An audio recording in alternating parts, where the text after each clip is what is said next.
was one of Africa's great hopes, a bulwark against foreign penetration. His other vision, socialism, was for the promotion of both equality and development. The peasant farmer was to be given pride of place and rewarded appropriately. And the farmer was to be suitably encouraged through subsidies and prices. Ndani yake mle tutumbukize bei ya mbolea na bei ya madawa. Sasa wanatuambia Waswahili wanasema, lakini mwalimu mkifanya hivyo atazila. Allah. Sasa maana yake nini bwana? Eti atazipigia gongo, hazitakwenda tena hela zile, haziwezi kwenda kununua madawa. Ala, sasa tumfundishe mtu hata kutumia hela zake bwana. Si atapatikana mwenzake atazitumia katika kununua mbolea, atapata mazao mazuri, yeye atapigia gongo, basi si atakuwa. Lakini lawama ni lake, hawezi kulaumu serikali kwa kufanya.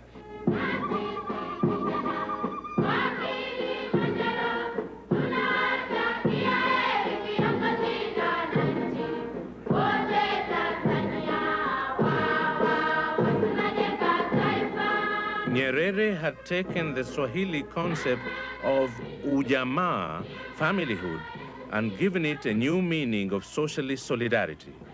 He planned model villages in pursuit of the twin ideals of toil and teamwork. Scattered rural families would share facilities: the clinic, the school, the cooperative, the shop, and the dream of clean water.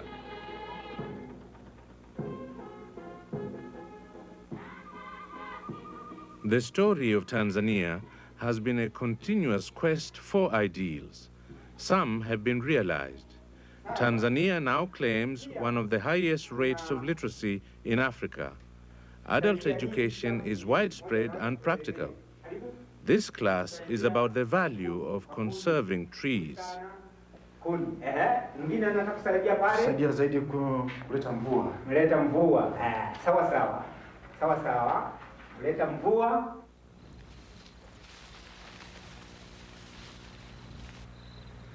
Collective farming has been less successful.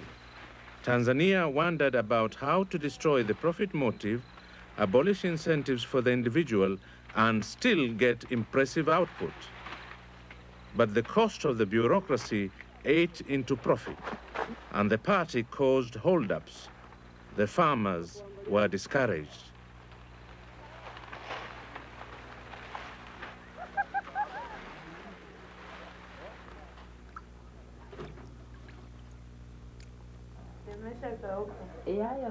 The state shops were no more successful. The rations did not always arrive. Not everyone could afford what was available in any case. The whole ujamaa system was eventually called into question. Nyerere's economic experiment was now seen as a heroic failure. Towards the end of the Nyerere years, the problem of incentives was at last confronted. Individuals were allowed more freedom to produce for themselves and make a profit. They responded with evident enthusiasm.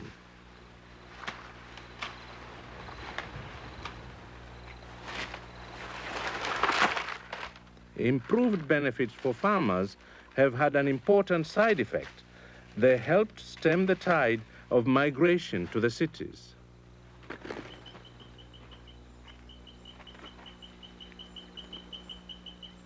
The flight from the land is one of the continent's continuing and major problems, a further reason why we cannot feed ourselves. Even Nigeria, Africa's home of the profit margin, hasn't been able to offer incentives to stem the rural decay. The price for farm products like root crops and grain is still not right. While a few members of the family may still remain, more and more are finding the rewards of farming quite inadequate. A Pied Piper of Africa continues to enchant rural youth away from the farm.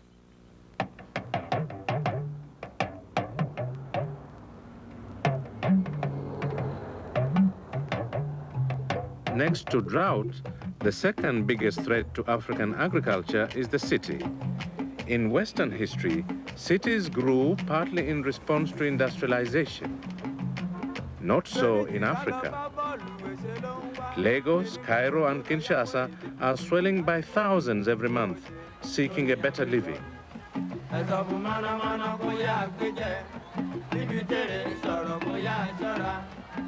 You're still tuned to AT2 Channel 5, and now we shall bring you comedy with the Jeffersons. Well, we're moving on now, to the Sahara. George Orwell's book 1984 talked about Big Brother watching you. There's only one thing worse, and that's you watching Big Brother. We are stuffed with the diet of Western values.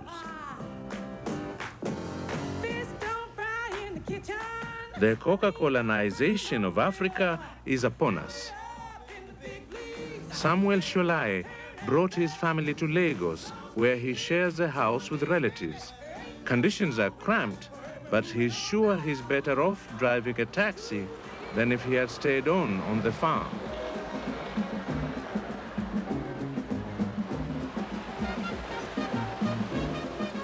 And there are millions worse off than Samuel, making a living in the city in whatever way they can. The city is a mecca for middlemen. Almost everybody is into buying and selling. Most of the products sold by street vendors along Lagos roads are imported, often smuggled. There is some innovation, but little genuine productivity. Urbanization without industrialization. How much is the killer? The nub of the problem. How much is the electric killer? Huh? 85. 85. 85 naira? 85.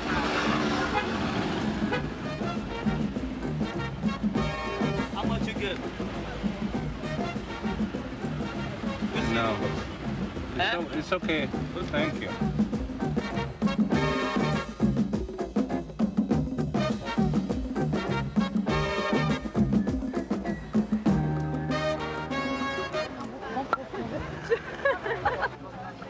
Western culture has profoundly affected African attitudes to work. Africans see before them white bosses surrounded by servants, enjoying the good life.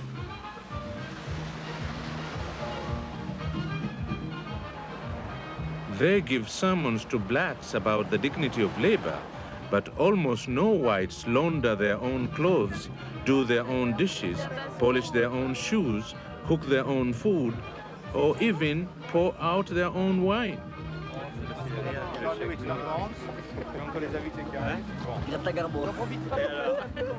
Perhaps it's not surprising that when we become boss, this is often the lifestyle we imitate, and every commercial interest is prodding us that way.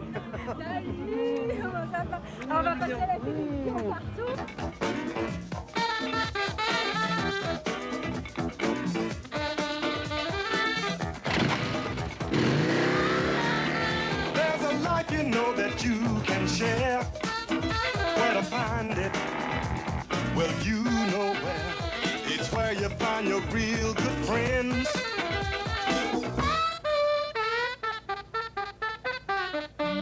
Club Lager beer gives you the taste of the good life. Club Lager beer gives you the taste of the good life.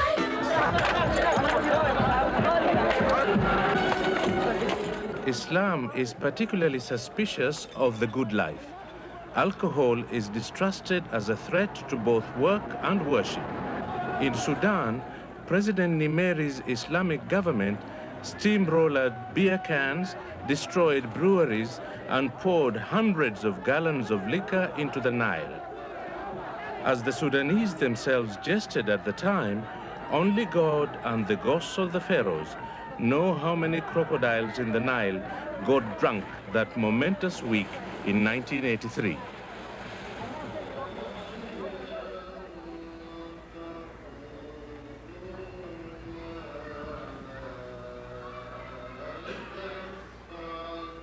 Islam's distrust of drink led on quite early to a more general distrust of the pleasures of consumption. Out of this austere tendency had emerged the discipline of the fast of Ramadan. For 1 month each year, daily devotion includes abstaining from eating, drinking, and physical indulgence of any kind.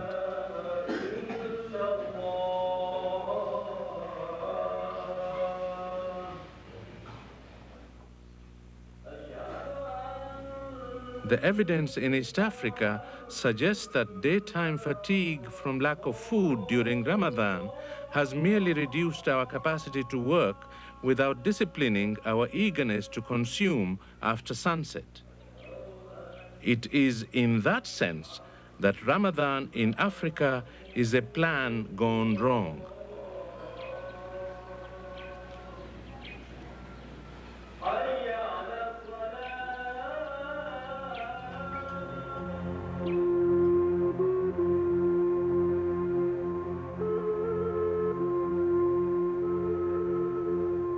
Plans going wrong is part of the wider history of Islam in Africa. Suakin in Sudan was a major center of transit for overland pilgrims to Mecca and a port of call for Red Sea shipping. But when the steamships became too large for this port earlier this century, and when pilgrims started traveling by air, Suakin was caught unprepared. The city had not learnt the lesson of planning. Suakin died because it had not anticipated modernity. Thousands of jobs were lost and people left. It was another African exodus.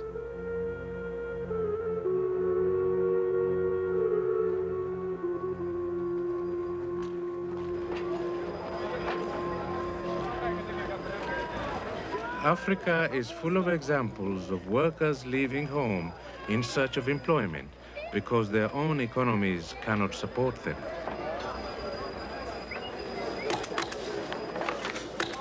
These Mozambican miners are part of the saga of migrant labor in southern Africa. Passaporte. Sabão. Passaporte.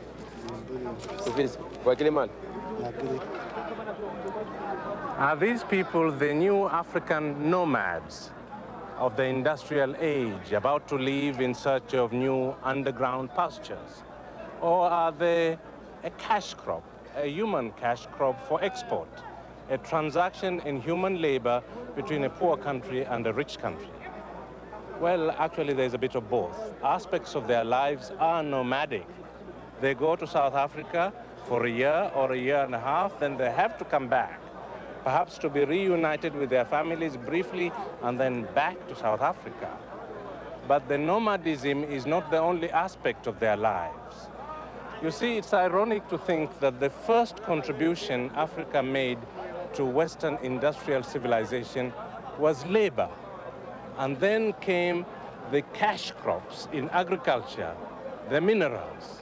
But at a place like this, I'm no longer sure where commodities end and humanity begins. For these are, in a sense, commodities with a human face. A society which has to export workers almost as if they were a cash crop must truly have a weak economic base.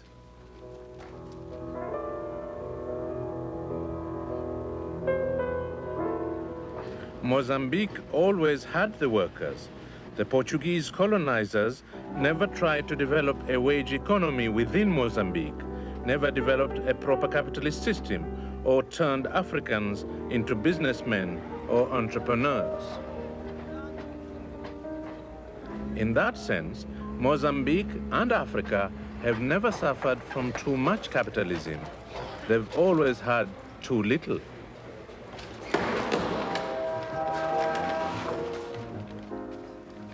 Mozambican miners returned to an impoverished society, which has now gone socialist without ever giving capitalism a try. A society for the moment condemned to remain merely a source of cheap labor for someone else.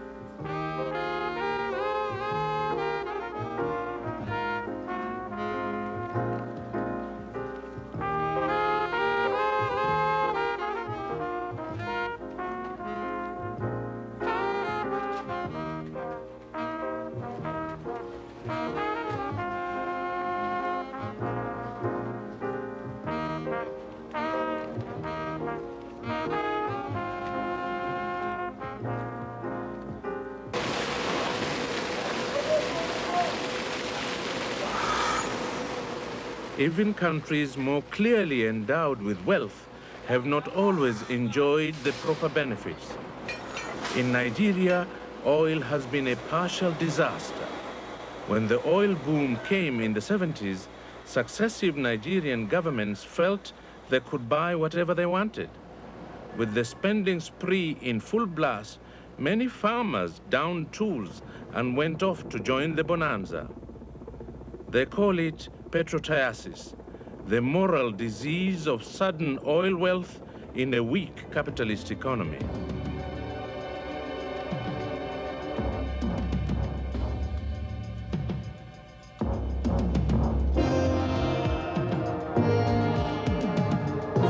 But then came a secondary disease within the oil industry itself. Whole tanker loads of oil started going astray. Now, a posse of officials, customs officers and secret policemen watch each other to keep temptation in check. Fortunes had been made by falsifying records and giving the wrong measurements of the proportion of water in tankfuls of crude oil.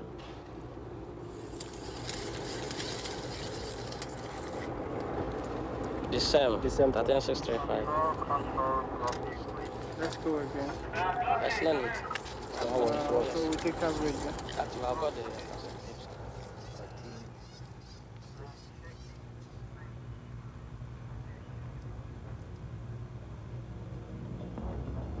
A Nigerian oil minister reported that during a 4-year period, 1 in 5 barrels of oil was being hijacked. And in a bid to cure the disease, military governments have created petro-crimes subject to the death penalty. It's part of the so-called war against indiscipline. The auditors are coming! The auditors are coming! The auditors? The auditors! Probes, investigations! No problem. You know what to do. Fraud will fetch you a long sentence. Arson will fetch you death.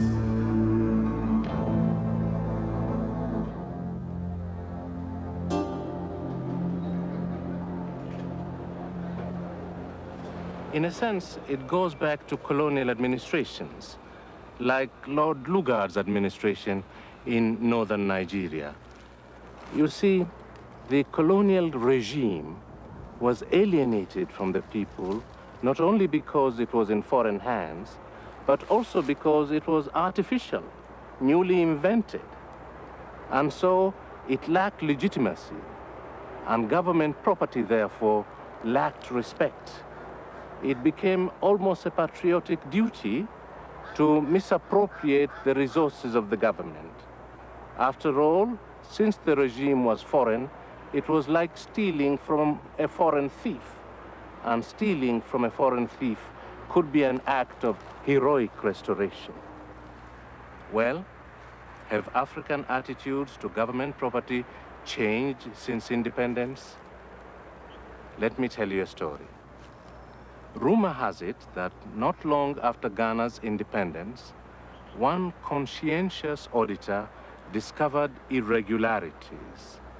He went to report to his superior officer. There was evidence of gross misappropriation of government resources. The worldly wise superior officer got up, put his arm round the idealistic young auditor and said, "My dear boy, you don't seem to realize that Kwame Nkrumah has killed an elephant. There is more than enough for us all to chop. Nkrumah was, of course, the president of Ghana at that time. The elephant in question was the colonial state lying at his feet. Nkrumah's supporters were saying that there was more than enough for them all to eat. There hasn't been much of a change in African attitudes to government property since those old colonial days.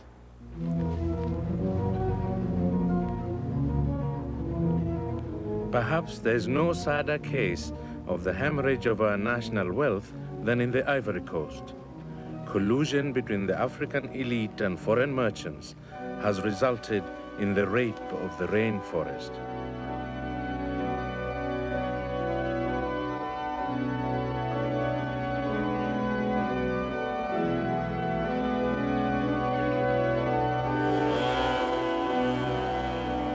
About 80% of the Ivory Coast's natural forest has been destroyed since the turn of the century.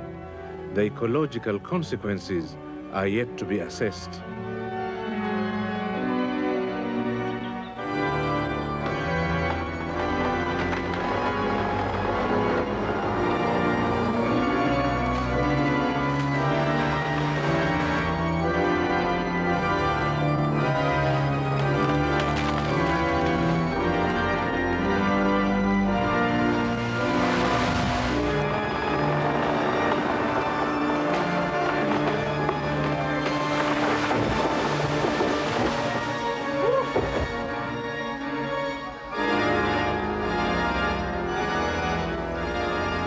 The timber is going to Europe. As with most of our resources, we export the raw material and import the finished goods. Africa entered this decade with unprocessed logs accounting for nearly 80% of the total wood export.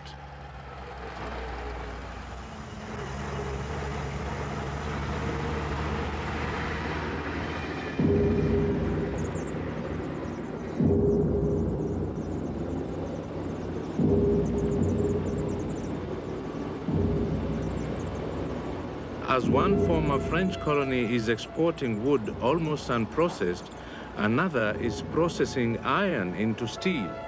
Socialist Algeria versus capitalist Ivory Coast. Algeria is demonstrating that Africans can advance the frontiers of technology without being dependent on anybody else.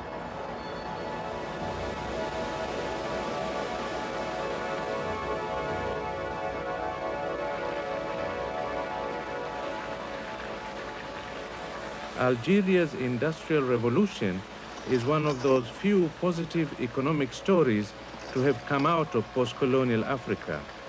The country was under European colonial rule for much longer than almost any other African country apart from South Africa.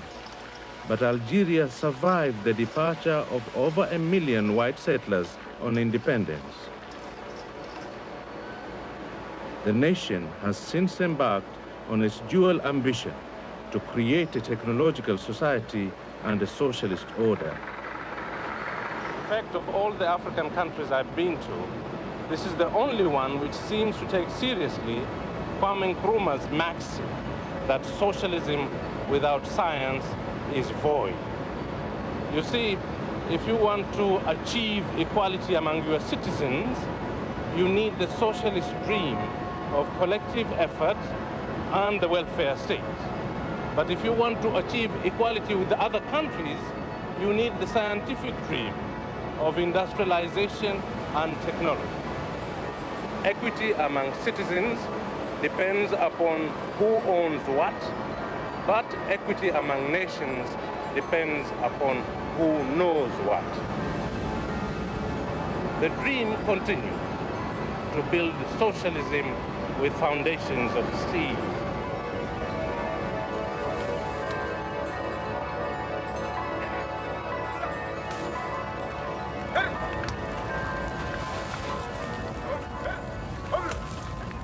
In Zimbabwe, The ambition is of socialism with agricultural roots, though their economic success has been based more on individual incentives. When Zimbabwe became independent in 1980, blacks were little more than subsistence farmers. Now, all the advantages once restricted to privileged whites have been extended to blacks as well, to men and to women. Credit for fertilizer and seed, good prices, cash on the nail. The peasant farmer is still encouraged to use the simpler and more familiar forms of rural technology, the ox plow instead of the tractor.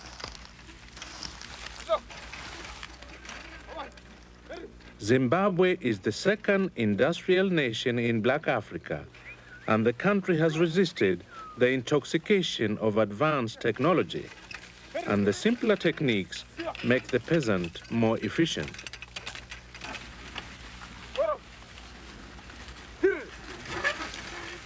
The result has been a miracle. Within 5 years of independence, Zimbabwe's communal farmers increased their output 10 times, matching at last white output. Together, they produced a record crop with thousands of tons for export.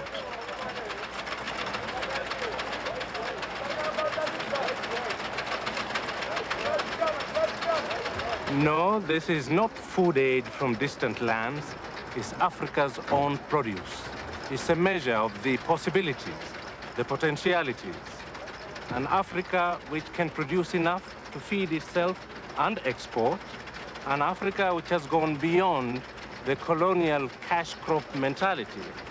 An Africa less dependent on others for sustenance.